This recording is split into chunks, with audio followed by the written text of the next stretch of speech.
Dear listener, today is Monday, February 23rd, 2026, and something went seriously wrong for Trump's America at the Munich Security Conference of this year, 2026. Friedrich Merz, the Chancellor of Germany, kicked off the conference with a clear message for America. You need us too, so stop pushing us around. Merz spoke not only for Germany but for Europe, and what he had to say was concerning for Washington.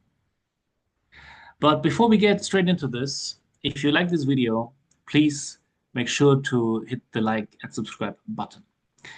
So what did Merz actually say?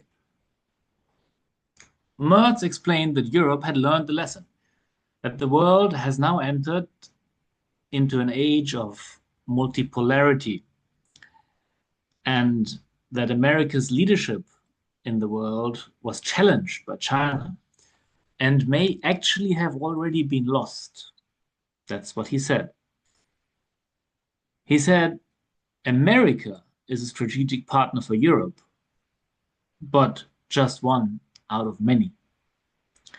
And he recommended to America to stick to Europe because together, a united US, a united NATO, Europe, and America together are stronger in a world of adversaries. Now, there are 3 points to make here. First, Merz does not treat all powers essentially equally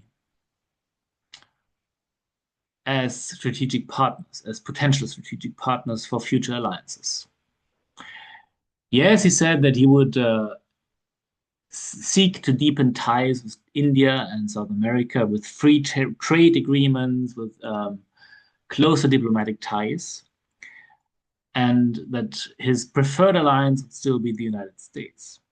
But he did not mention Russia, which is understandable given the animosity that prevails between Europe and Russia since Russia's invasion of Ukraine 4 years ago in 2022. And he did not mention China. And that is a huge shift because it has not always been this way. In the time before the COVID pandemic, in Trump 1, Angela Merkel of Germany, the chancellor at the time, saw China as a partner that was going to be ever closer on issues of global significance, such as climate change, health issues, which then turned out to be the COVID pandemic, and trade, obviously. And there was an interesting and disconcerting affinity in some circles in the German government towards Chinese-style government practices. For example, there was this internal wargaming report in the Ministry of the Interior of Germany, where they charted out several scenarios how German society could develop till 2025 or 2030.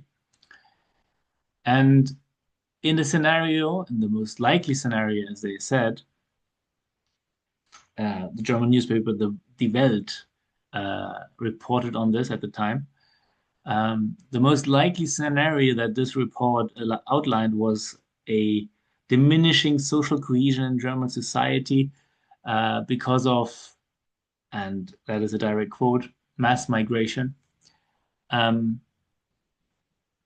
this scenario of diminishing social cohesion and disregard for social norms and rules and the law, a social scoring system, social credit system a la China in the Chinese style was the recommended solution put forward by the officials of the Interior Ministry of Germany at the time.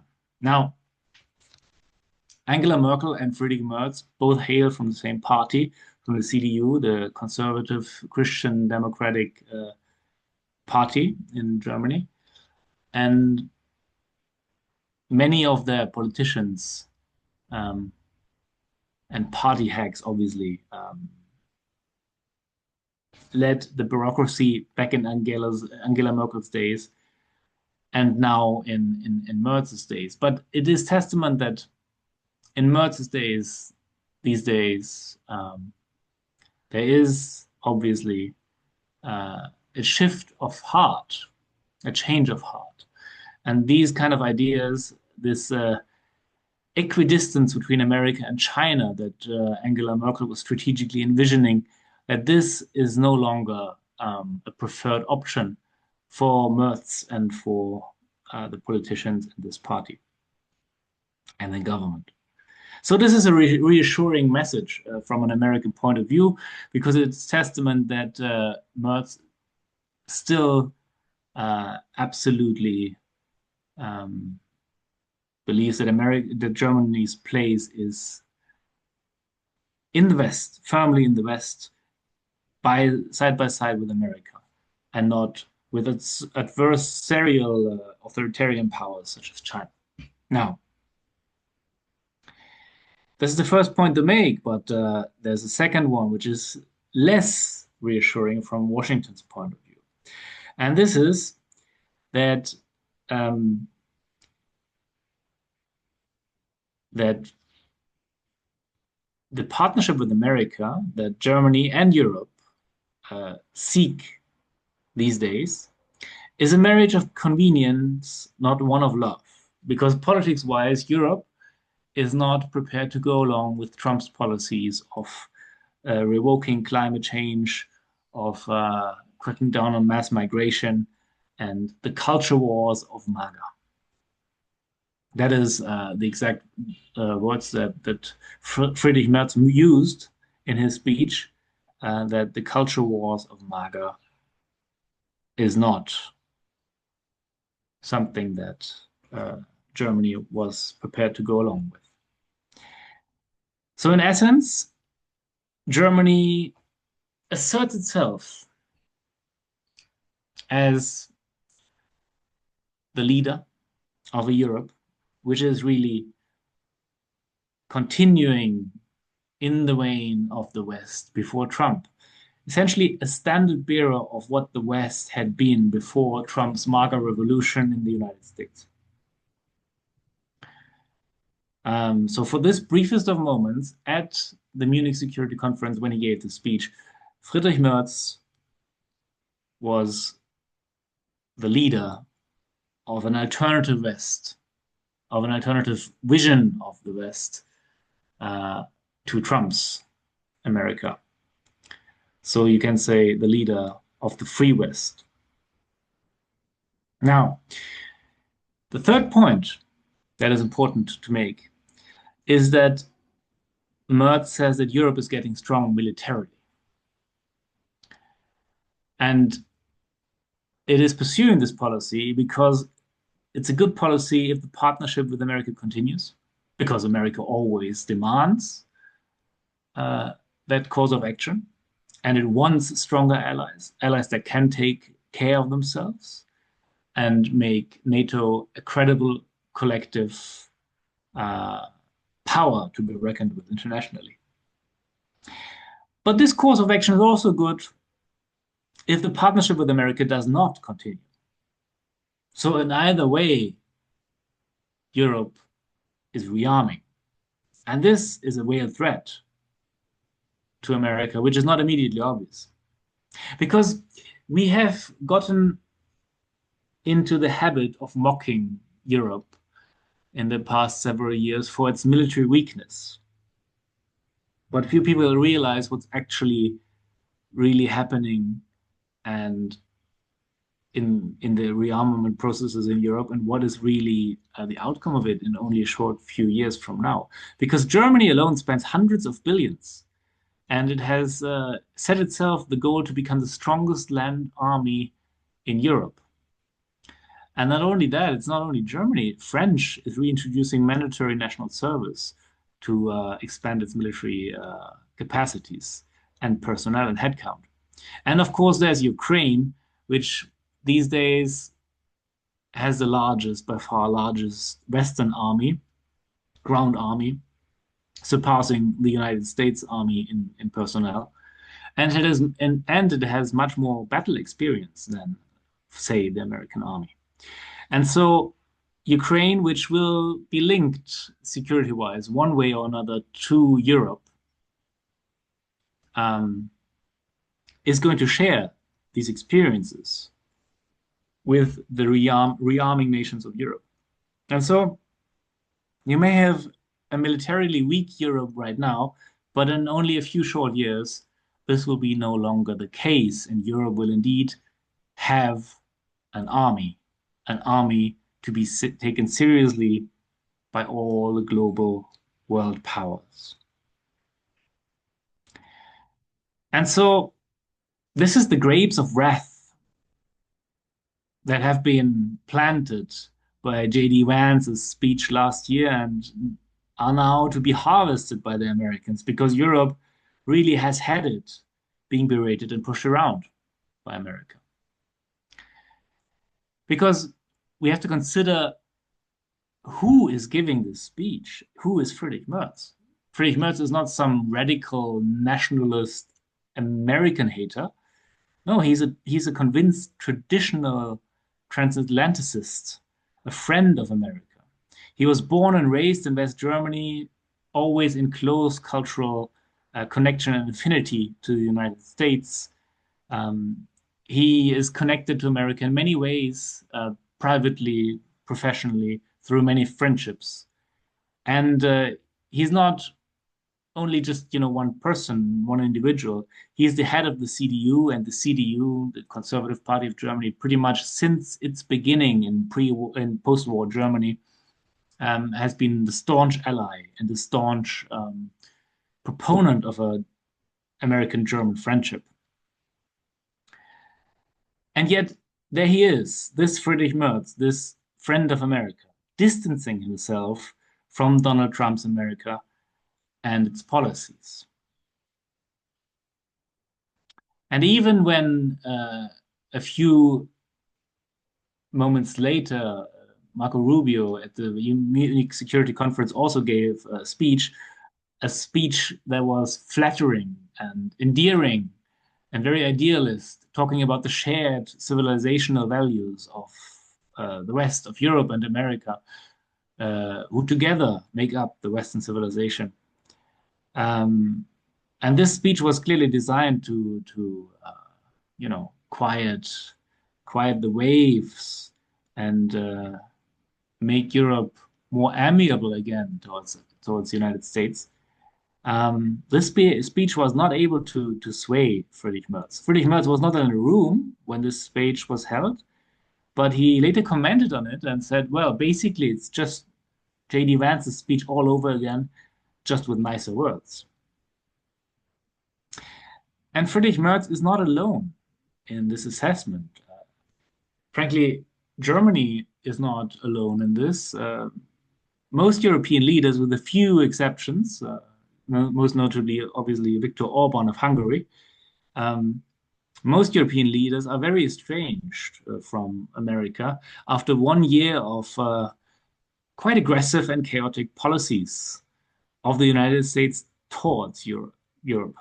So we've had this 15% tariff that America slammed on European imports and that Europe had to accept without any American thing that they gave in return.